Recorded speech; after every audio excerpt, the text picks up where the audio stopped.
పవన్ కళ్యాణ్ గారు అంటే ఎందుకు అంత పిచ్చి మీకు? సీజ్ ద షిప్ అన్నారు అంతే, అంత ఎలివేషన్ వచ్చింది.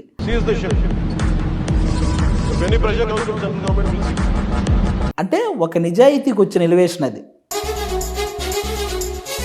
ఆదియా కోట నుంచి హైపర్ ఆది ఎలా మారాడు, ఆ నేమ్ అనేది ఎలా చేంజ్ అయింది ఏంటి? ఆది అని పిలిచేవాళ్ళు. ఒక సాఫ్ట్వేర్గా కొన్ని నెలలు వర్క్ చేశారు. సో అది వదిలేసి సాక్రిఫైస్ చేసి అంటే జబర్దస్త్ వైపుకి ఎలా వచ్చారు అసలు? ఆల్రెడీ మన ఇంటి దగ్గర ఒక 20 లక్షల అప్పు ఉంది అప్పటికి. నేను పర్టికులర్గా ఒక చోట అలాగే కూర్చోవాలంటే మన వల్ల అయ్యే పని కాదు. ఎక్కువ సార్లు క్లాసులో కంటే బయట నిలబడిన వ్యక్తిని నేను. ఏంటి ఆ రూమ్ ఏదో మీకు సెంటిమెంట్ అంట కొంచెం, అంటే లైక్ త్రివిక్రమ్ గారికి సునీల్ గారికి ఒక సెంటిమెంట్ ఉంటుంది పంజాగుట్ల రూమ్ ఇప్పటికీ. ఆ టైంలో ఆ రైటింగ్ సైడ్ ఉన్నప్పుడు మీరు జబర్దస్త్లో పెద్దగా రెమ్యూనరేషన్ కూడా పెద్దగా ఉండవు కదా, ఆ స్ట్రగ్లింగ్ డేస్ ఎలా ఉండేవి? అమీర్పేట హాస్టల్ నుంచి కృష్ణానగర్ పైన అన్నపూర్ణ స్టూడియోకి రోజు వాకే. హైదరాబాద్లో లేడీస్ హాస్టల్ ఉన్న ఏకైక పర్సన్ మీరే అయి ఉంటారు నాకు తెలిసి. వాళ్ళు పొద్దున్నే లేచే టైంకి నేను బయటకు వచ్చేసేవాడిని, వాళ్ళు నైట్ వాళ్ళ మెస్ అయిపోయి వాళ్ళు పడుకునే టైంకి మళ్ళీ రూమ్కి వచ్చేవాడిని. ఫస్ట్ స్కిట్ అనేది చాలా ఇంపార్టెంట్ అంటే మీకు కూడా మీ జర్నీలో. సో ఆ స్కిట్ అవకాశం ఎలా వచ్చింది ఫస్ట్? నువ్వు రాస్తాం అనుకున్నాం బ్రదరు, చేయడానికి అయితే ఇక్కడ చాలామంది ఉన్నారు అన్న సెన్స్ వాళ్ళది. ఆ ఫోటో నేను ఫేస్బుక్లో పెట్టాను, చూడండి ఈరోజు జబర్దస్త్లో రాబోతున్నానని. మొత్తం అందరూ మెసేజ్లు, జబర్దస్త్ ఎలా రా, ఎప్పుడు రా, ఏంట్రా, టాప్ చేసి చూస్తే తప్ప నేనని తెలియదు. ఏదిరా నువ్వు ఉన్నావు మాకు ఎక్కడా కనపడలేదని. హైపర్ అది కొంచెం గోస్ట్ రైటర్గా కూడా చేస్తాడు, కొన్ని సినిమాలకి బ్యాక్ అండ్ వర్క్ చేశాడు క్రెడిట్స్ లేకుండా. హైపర్ అది అంటే పంచులు అంటారు, ఒక టైం ఉంటుంది, ఒక టైం పీరియడ్ ఉంటుంది, ఆ తర్వాత మొనాటనే అయిపోతుంది ఎవరికైనా. హైపర్ అది అంటే ఇంకా ఆ పంచులే ఉంటాయి.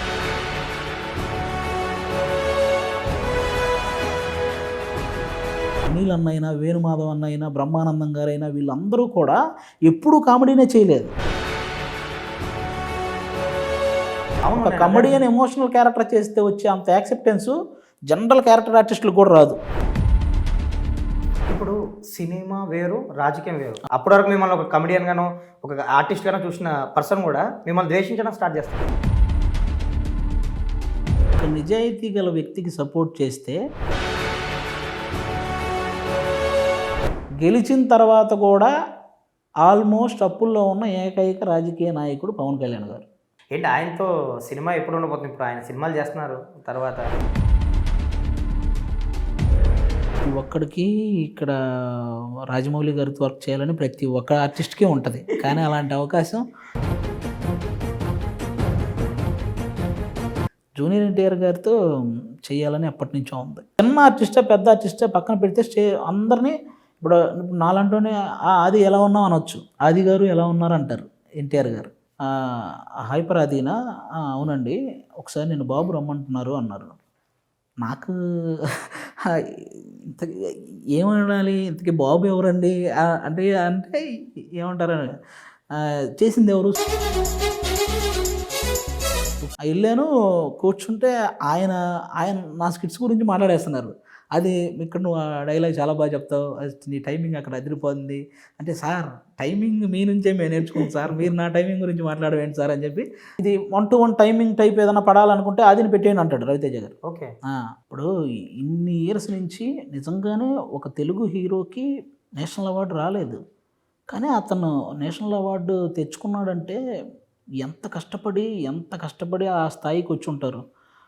అలాంటి వ్యక్తిని చాలా ఈజీగా ట్రోల్ చేయాలనుకోవటం, అది అనగానే మెగా ఫ్యామిలీ అనే స్టాంప్. అది నీకు ఒక రోల్ క్రియేట్ చేసాము, నువ్వు జస్ట్ పంచులు వేసుకుంటూ వెళ్ళిపోవాలి, హీరో పక్కన ఉండాలి, ప్రాసలతోటి నీ టైప్ ఆఫ్ క్యారెక్టర్ ఇది, నువ్వు డెవలప్ చేసుకొని దీన్ని సెట్ చేయాలి అన్నప్పుడు. తొలి ప్రేమ తర్వాత అందరూ ఇంకా స్టార్ కమెడియన్ ఆది ఇంకా కొట్టేశాడు, ఒక హిట్ కొట్టేశాడు, క్యారెక్టర్ పేలింది అయ్యి అనుకున్నారు. కానీ ఆ తర్వాత కొంచెం తగ్గినాయి, అన్ని ఊహించిన ఆఫర్లు అయితే రాలేదు.